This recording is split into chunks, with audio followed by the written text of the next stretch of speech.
Ok, donc nous allons voir ce soir Bezrat Hashem.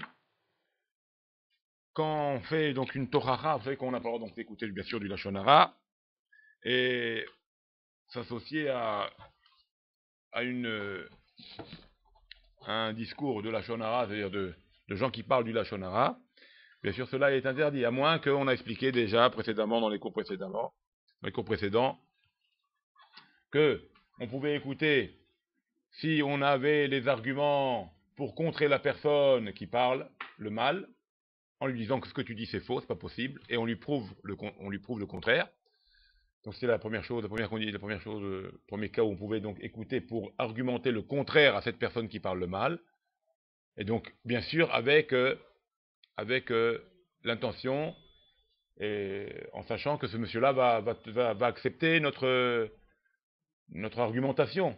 Parce que si tu sais qu'il va même pas t'écouter non plus à toi, c'est même pas besoin d'écouter son Lashon Hara pour dire je vais attendre qu'il termine son histoire, je vais lui argumenter que c'est faux.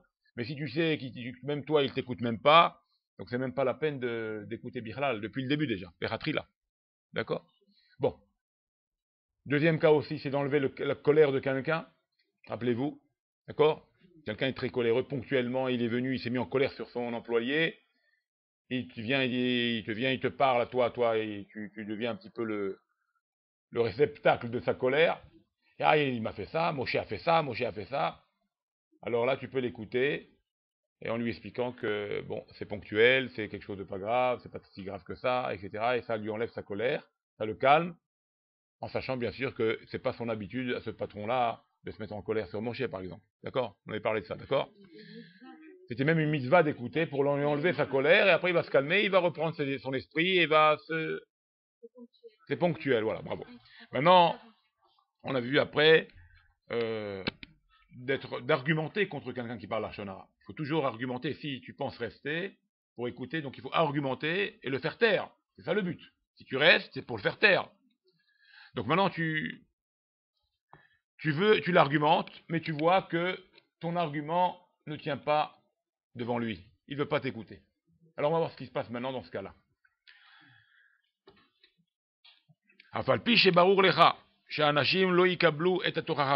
Si tu sais pertinemment que ces gens-là qui parlent de mal ne vont pas t'écouter, quand tu vas argumenter contre eux, tu vas dire des choses contre eux, contre leurs pensées, contre leurs idées. Donc tu vas argumenter des choses qui vont essayer de les ramener à la raison. Maintenant, si tu sais donc pertinemment que ces gens-là vont pas t'écouter, Mikol makom atam mechuyav leochiach otam, tu dois quand même leur dire que c'est pas bien ce qu'ils font. C'est-à-dire que quand tu sais qu'ils vont pas t'écouter, tu vas faire ce qu'il faut, toi tu vas essayer d'argumenter.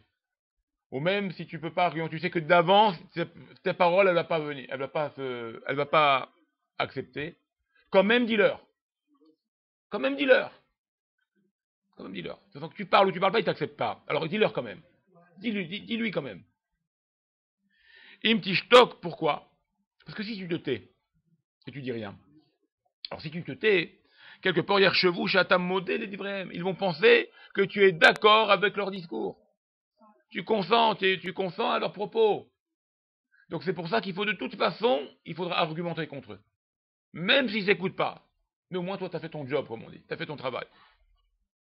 Parce que si tu te tais, comme on dit, celui-là qui se tait, comme il y a voilà, qui se tait consent, ou quelque chose, il y a une expression comme ça en français. D'accord? D'accord. Alors, Imtishtok Yerchevou, si tu te tais, ils vont penser, Shatam Modé, les Divrem, que tu es d'accord avec leurs propos.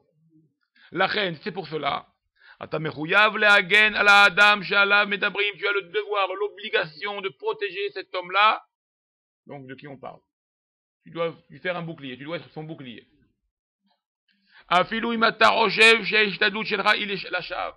Même si tes efforts pour le protéger quelque part de leurs propos va être dans le vide, dans le néant, c'est pas grave. Va être vain, c'est pas grave. Toi, tu le fais quand même. Tu montes ta position. Tu ne dois pas accepter ce qui est dit ici.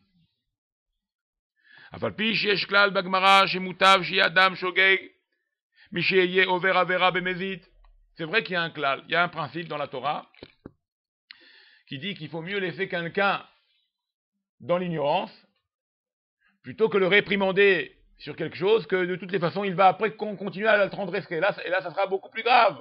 Parce que là, pour lui, il sera dans une situation de mévide, de coupable. Avant, il savait pas, il était ignorant. C'est moitié-moitié, c'est Chesine Hama. Vous comprenez, c'est une une demi-peine. Mais là, le fait que tu vas argumenter, tu vas lui dire que c'est pas bien, tu n'as pas le droit de faire ça. Demain, il va continuer. Il sait pertinemment qu'il n'a pas le droit de faire ça. Et quand même, il va continuer. Donc, tu l'as mis dans une situation de mévide, de coupable. Il a la conscience maintenant de l'interdit. Il est conscient de l'interdit.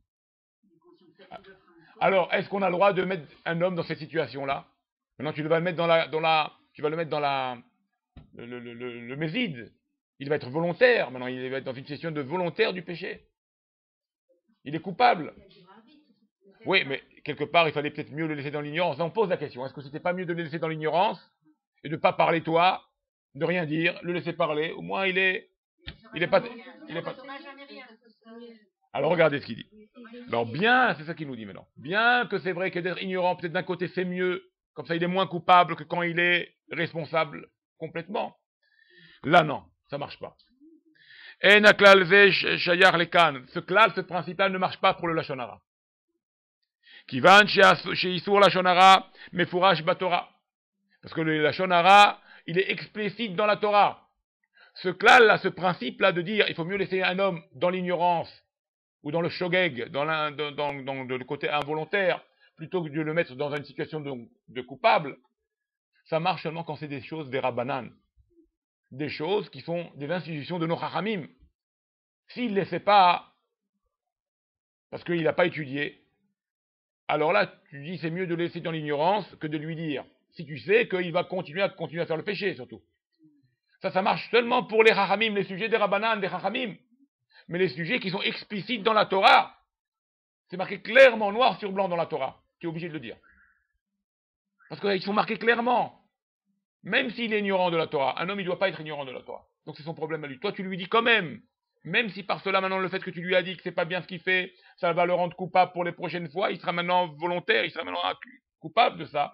C'est pas grave. Toi, tu vas faire ce boulot-là, tu dois lui dire. Ah, alors on fallait peut-être mieux le laisser dans l'ignorance. Non. Pas les choses qui sont explicites dans la Torah. On est obligé de leur dire. Les choses qui ne sont pas marquées dans la Torah, où les chachamim ont rajouté pour faire des barrières, là, tu n'es pas en mesure de lui dire si tu sais qu'il ne va pas écouter. Vous avez compris comment ça marche? Donc là, la Lashon Hara, c'est un péché de la Torah. C'est un interdit de la Torah, c'est pas un interdit de nos sages. Donc tu es obligé de lui dire. D'accord? Même s'il va continuer demain, pas grave. Toi, tu as fait ton travail. Lui, maintenant, il devient bien sûr dans un état beaucoup plus grave. Il s'aggrave, il aggrave sa situation. Mais toi, tu es obligé de lui dire parce que c'est quelque chose d'explicite dans la Torah. Ok?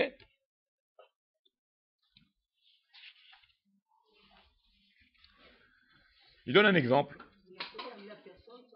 Hein? Oui, ça dans le cas où on a le droit de parler. Ça c'est quand on veut parler à quelqu'un, il est en colère, on lui enlève sa colère. Mais là, c'est pas ce qu'on dit ici. Là, on parle d'un cas normal.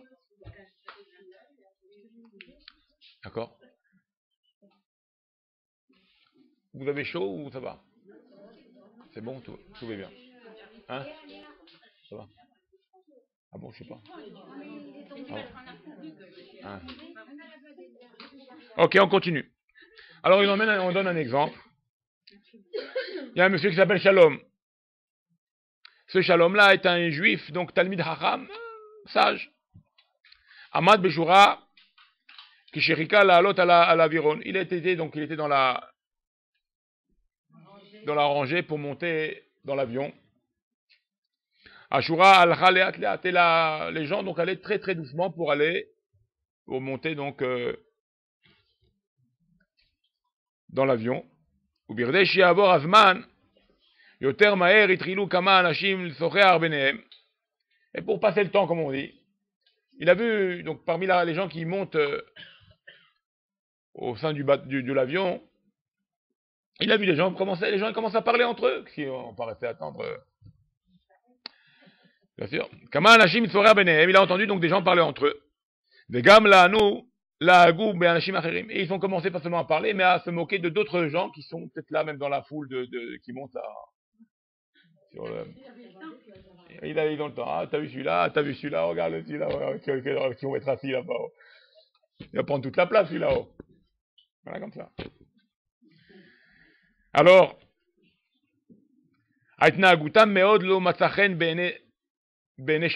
donc cette conduite-là, ce discours-là entre eux, ça n'a pas plu à Shalom qui était derrière ou qui a entendu toute cette discussion-là, de moquerie, de moqueur.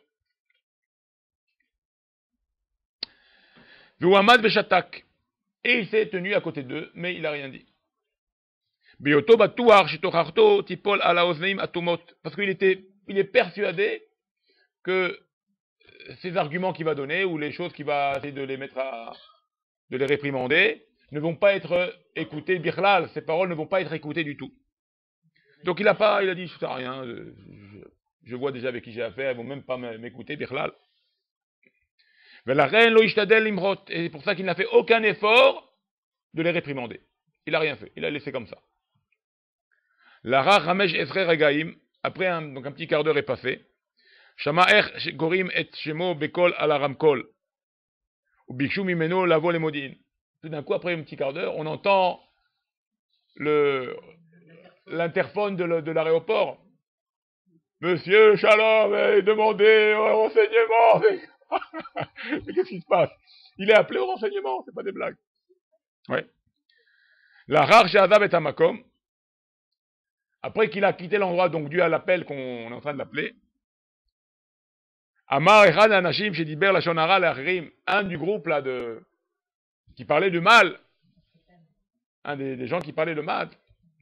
Ani Rochev Shelo Itnaaganu Geraou, et il dit, je pense qu'on s'est mal conduit. Je pense qu'on s'est mal conduit. Aval Kanire Shede Bechol Zot Beseder. Me'ahar Sheshalom Lo Maha Beyadenu. Qu'est-ce qu'il dit ici? Je pense Shelo Itnaaganu Geraou, on s'est mal conduit. Aval Kanire Shede Bechol Zot Beseder. Me'ahar Shesilver. Regardez ce qu'il dit. Il dit, a priori, c'est vrai qu'on s'est mal conduit. Mais je pense qu'on n'a pas si mal fait que, c'est pas si mal que ce qu'on a fait quand même. La preuve, c'est que Shalom, il nous a rien dit. C'est-à-dire le fait qu'il a rien dit, ils ont dû voir un homme hacham, un homme de Torah, qui a entendu les propos de ces gens-là. Quand ils l'ont appelé à l'interphone, bon, il s'est retiré, et là, entre eux, ils ont discuté, c'est pas si grave que ça ce qu'on a parlé. La preuve, c'est que ce hacham, là, ce monsieur Shalom, là, qu'on a appelé, donc maintenant ils connaissent son nom, il nous a rien dit. Si c'était sérieux, ils auraient dit, écoutez, on n'a pas le droit, c'est du Lachonara. Donc vous voyez ce que c'est des fois de se taire. Se taire, ça va, nous on pense, celui-là qui dit rien, il dit, bon, ça me regarde pas. Et d'un autre côté, peut-être justement ça agrémente, ça donne ça justifie l'autre, les gens qui parlent mal en disant, bah c'est pas si grave, voilà la preuve, il y avait le hacham, il y avait le rabbin, il a rien dit. C'est là, tu vois, ça les met en situation ils se réconfortent dans leur bêtise. Voilà. Ils se réconfortent leur position. D'accord? Faut faire attention à ça. Même si ça a l'air de rien, puis écoutez, je pense pas que c'est bien. Mais allez, monsieur, bon, c'est pas grave, il te renvoie, ça dit, écoutez, c'est pas très bien. Je pense que c'est pas, faut mieux pas essayer d'éviter. Bon, il t'écoute, tant mieux, t'as tout gagné. Il t'écoute pas, c'est pas grave, t'as fait ton devoir. D'accord?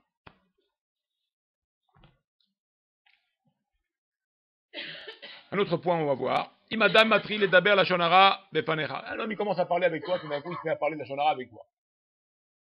Ve'ata yodea hashim tochichu vetigar bo al debarav ou yarbe bedvarim bedivrei la shonara shelo limhot shelo lamrot yatoracha shelcha. Et si tu commences à lui parler, dire, tu sais, c'est pas bien, c'est de la shonara, il va encore amplifier son la shonara. Il y en a comme ça. Ah, tu crois que c'est ça? Ouais, justement, je rajoute. Je fais exprès. Ah, tu me dis ça, non, je fais exprès, je vais te rajouter, voilà, il m'a fait ça, il m'a fait ça. Alors, donc tu t'aperçois que ce que tu dis, toi, maintenant, pour le calmer, de l'arrêter, ça va amplifier ses propos de la shonara. Alors là, mutav shelo tochicho. Alors là, c'est mieux dans ce cas-là, c'est mieux de se taire. Avaler timna tzmecha milavor alisur shminat la shonara. Mais toi, maintenant, comment tu vas t'empêcher maintenant d'écouter? Maintenant, tu ne veux pas écouter, ça ne t'intéresse pas. Si tu lui dis, ah ouais, la shonara avec tes histoires, si tu lui dis rien, il va parler. Si tu lui dis, il va amplifier. Qu'est-ce qu'on fait? trouver, comme vous l'avez dit, des circonstances atténuantes à chaque fois pour rajouter. Ouais. Alors regardez ce qu'il nous dit. Je pense que je l'ai expérimenté. Ouais. Expérimenter le. J'ai expérimenté cette semaine et je me suis dit, voilà, le coussinier dont vous parlez, c'est pas mal. C'est-à-dire, à chaque fois, il faut trouver les circonstances atténuantes. Ouais. Et à la fin, la personne. Il craque. Ouais. Alors, et après, on fait diversion et c'est bon. Voilà. C'est calme. Voilà. À chaque fois, dire merci parce que peut-être que les gens ils sont comme ça. Ouais. Trouver une. Alors là, il dit bon, là, t'as pas d'argument. On va dire, ou bien tes arguments, ils vont amplifier le problème. Ou il va pas t'écouter. Mais toi, maintenant, tu écoutes. C'est le problème aussi d'écouter. On a dit, c'est pas seulement de parler, c'est écouter. Alors,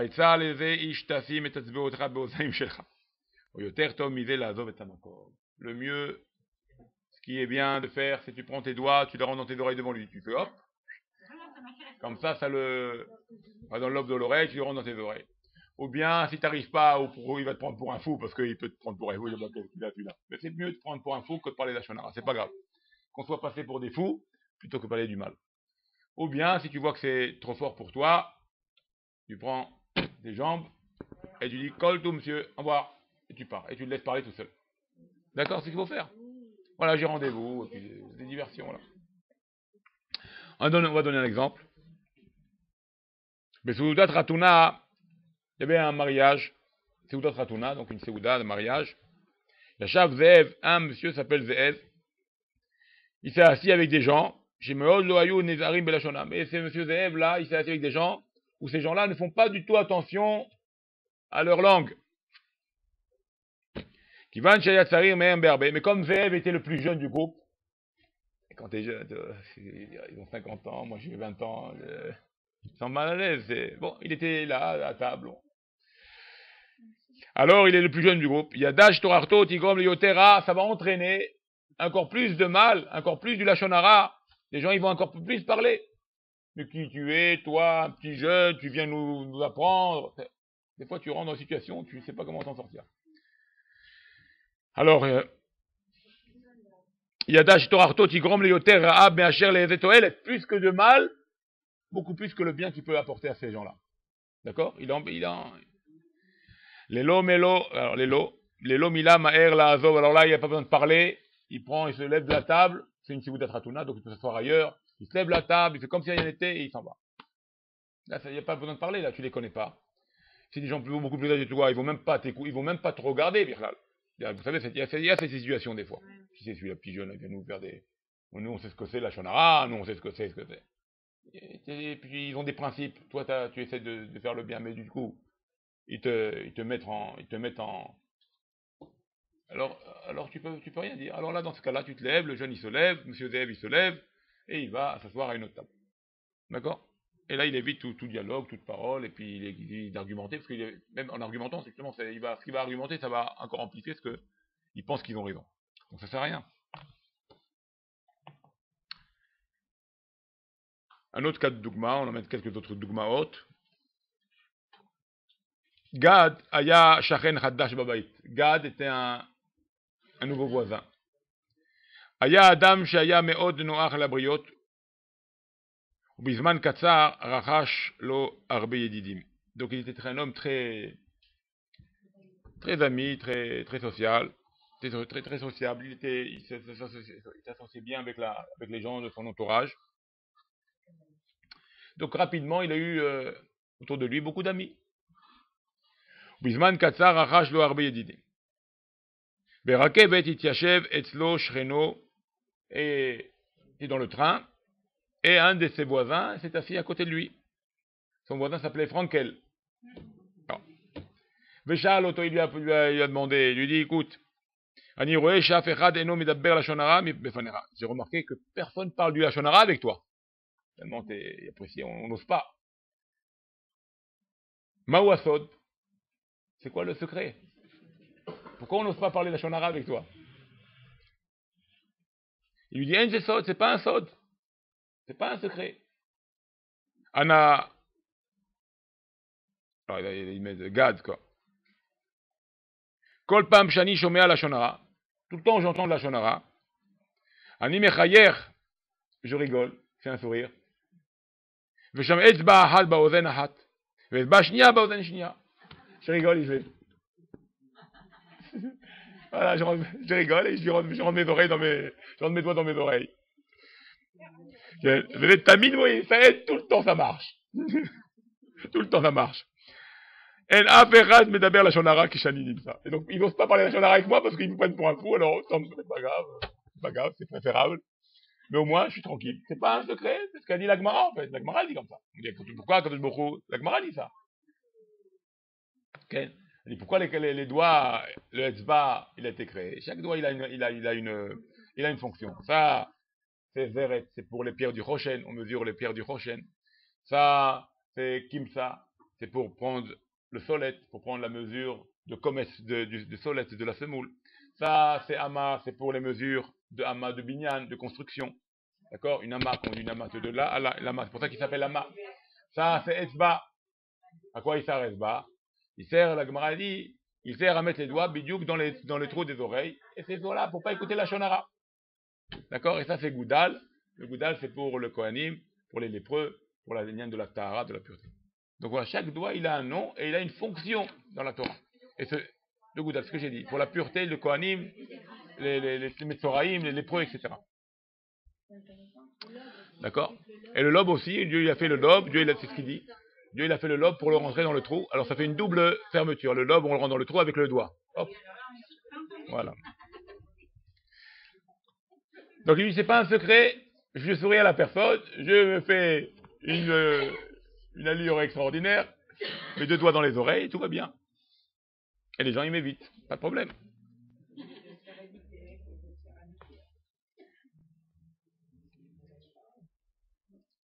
D'accord? Voilà, alors on va s'arrêter là pour le shiur du Lashon Hara, le shiur de Shmirat à Lashon, pas Lashon Hara. Ok.